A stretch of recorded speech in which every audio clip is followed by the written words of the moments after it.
رمضان هدول دماday إلهي naga aqbalo qofka muuminka laba shay baa looga baahan yahay laba shay ayaa looga baahan yahay labada shay mid waxa weeye bismillahir rahmanir rahim assalamu alaykum warahmatullahi wabarakatuh aad bad maasantiin meel kasta dadka joogtaan sida khayrka nolol sii sheegaraynaysan sida lagu saaraysaan wayni mahad celinayna ciidi dabcan wala soo ciideystay ciid badan damaashaad badan baashaal badan waa la soo galay marka ramadaankii soo dhamaa hadduu ramadaankii soo dhamaadayna waxaa laga yaabaa xarka badan oo nagu xiraa oo khayrka dhinaciisa nagu xiraa ama aan isxakameynayni inay yani dadku qaarkiis ay xakamiye iska yara furfurayaan oo isdhahayaan ramadaankii dhamaa marka maadaama ramadaanka dhamaaday maxaa inala gudboon inaan samayno oo bishii cibaadada ahayd oo bishii soonka ahayd afka isha farjiga la wada hayay maxaa inala gudboon ramadaanka dibdeed waxa barnaamijkeena maanta inala qaada dhigaya oo inala fadhiya Sheikh Sharif Abdullahi Sheikh Sharif Hassan imaamka masaajidka Tualafka ee Saxaaba sheekhana qofka muslimka ah maxaa looga baahan yahay maadaama ramadaankii dhamaayay soo dhow بسم الله الرحمن الرحيم الحمد لله رب العالمين والصلاة والسلام على أشرف الأنبياء والمرسلين وعلى آله وصحبه أجمعين رمضان هدول دماday إلهي naga aqbalo qofka muuminka laba shay baa looga baahan yahay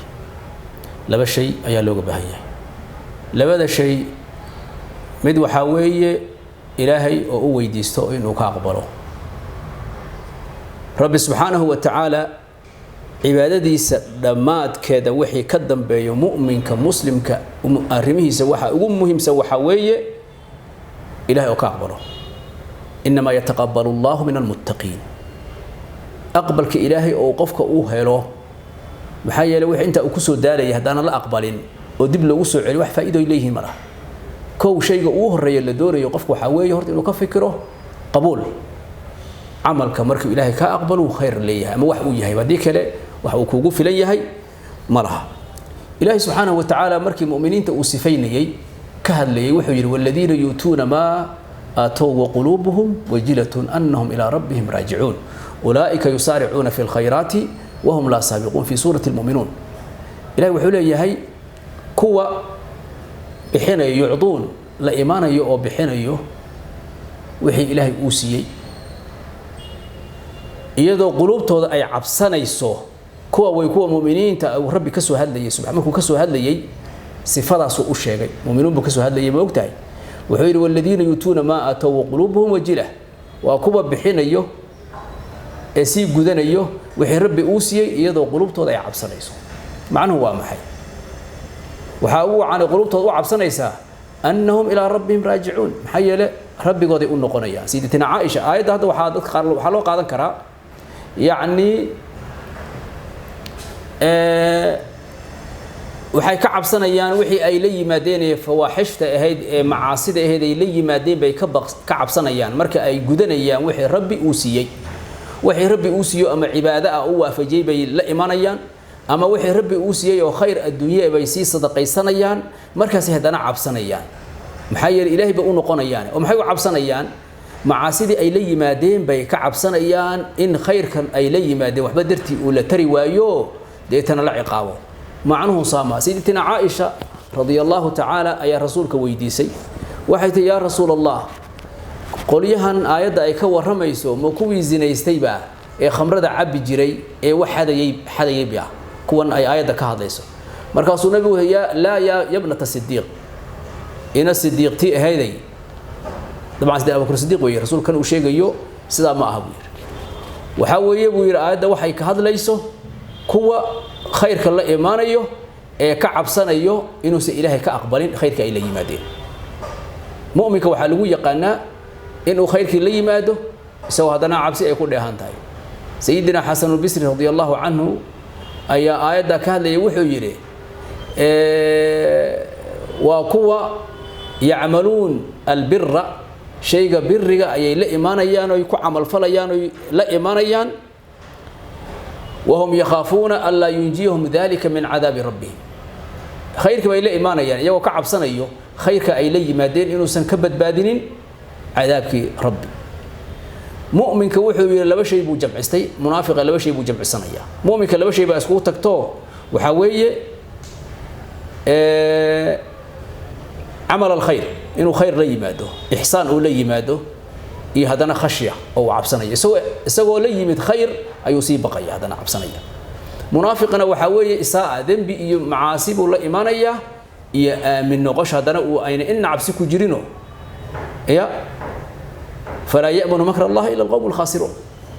مركا شيء أهريان أدردار مينا وحاوي أقفك ممكن لقينا دوني بعد رمضان إن هرت إلهي أويديسه إنه عمل كيسي أقبله أو كعب صدق هذا إن أنا لقى أقبل سلف كي صالحة بشهر رمضان قداش هذا اللي حدا بلاد صوص عطه وحي إلهي ويديسنجر إلهي إنه كأقبل رمضان كودي شن تقدم بيسنا وحي ربي ويديسنجرين إنه إلهي رمضان جارسيه مركا شيء أهريان لقى دوني وحاوي إن وإلهي نقابل شيء قلبات قفك مؤمن كلا قدبون لقرها وحوي إنه دائما وحي خير وليمت إنه دائما النبي صلى الله عليه وسلم وحيره عمل وحاو خير بدن خير الأعمال أدومه أعماش وحاو خير بدن كيس دائما وإن قل له دونها بيراضي سيدة عائشة حديث إلى ورنيساء نبي قال له يدي عمل وحاو خير بدن بقى لسؤالي مركز النبي وحيره عمل وحاو خير بدن كي صاحب كيس او دائمه هدو دونها بيراضي شيء اسغا نبي وحكى لعبد الله بن عمرو بن عاص ايوكو يرى يا عبد الله لا تكن مثل فلان هبل او كله هنقني محايل هبل كان يقيم الليل هبينكي ايو صلاه الليل لايمان جري او تكن جري صلاه الليل فترك قيام الليل قيام الليل كي بو كتغي ساسو كله هنقني marka waxa la doonayaa qofka bisha ramadaan haduu khayr u leeyimid quraan akhrintii buu kordhiyay salaatul leylkii buu kordhiyay salaatul rahimkii buu kordhiyay sadaqadii buu kordhiyay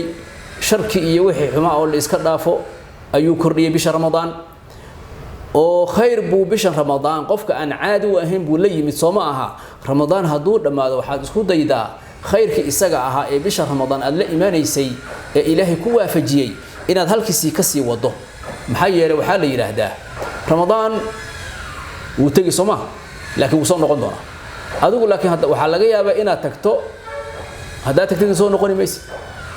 hadaa tagtidna soo noqoni maysid cibaadadu marka iyo alla u dhawaashadu meel ay ku istaagto malaha illa mawd mooyaane صادرت إلهي وحوليه واعبد ربك حتى يأتيك اليقين ربك عابد إلى يقين تأيك عقدت ماده وهو الموت موت ويانا صادرت هذا مركز شيء قلبات وحاوي يقفك وحي خير وليمد انت بشهر رمضان وكجري ودريمي إن زيادية أو هري وسن ولا إيمان جري أين نقن إعادة وهين رمضان هدور لما هذا إن وحي ماشي كحجيو هدو سي كلنيني halkii inuu ku xajiyo oo wixii uu si oolay yimaado waa shay la iska doonayo waay haduu si kordhin karona khayr ramadaan kale markuu yimaadona halkii uu ka sii bilaabo intii uu in ku sii dabo taas la doonaya iyo shayga u horeeyo oo nira waxa weeyaan qabuul oo ilaahay u ka rajeeyo oo ilaahay uu weydiisto inuu ka aqbalo maxay yeelay cibaadanu la nimid ramadaanka wax un baa qof walba wuxuu ilaahay waafajiyo wax un buu isku dayo Soomaha horta ko wixii ilaahay inuu ka aqbalo waxa ugu muhiimsan Allah bari inuu ilaahay ka aqbalo mid labaad wixii aad la timid ee khayrka ahaa ya daa'im maxay yeelay daa'imida aad daa'imto in waxa la yiraahdaa xasanadu waxay soo jiidataa xasano kale oo midkeeda ah sayi'aduna waxay soo jiidataa sayi'a kale haduu qofka wanaag la yimaado wanaaga marka kale wuxuu qalbigiisa ku talaalaya khayr badan wanaag kale uu sii sababaya haduu qofku xumaan la yimaado xumaantaas waxa laga yaabaa in qalbiga qaswo ku rido iyo ingee ku rido deetan ay sabab u noqoto inuu xumaan kale la yimaado marka qof haduu khayr bal yimid bisha ramadaan khayrkii meeshiisa ku xajiyo isaga khayr kale kasbi doonaayo inuu khayr kale la yimaado ayaa ilaahay uga rajaynaynaa marka insha Allah ta'ala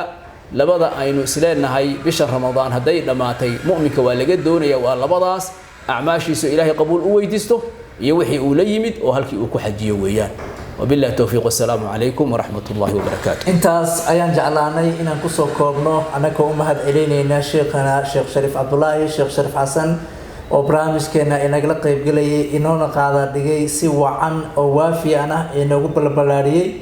انتاس يا انت دب دنبا اسغا ايمان دونو وبالله التوفيق والسلام عليكم ورحمة الله وبركاته.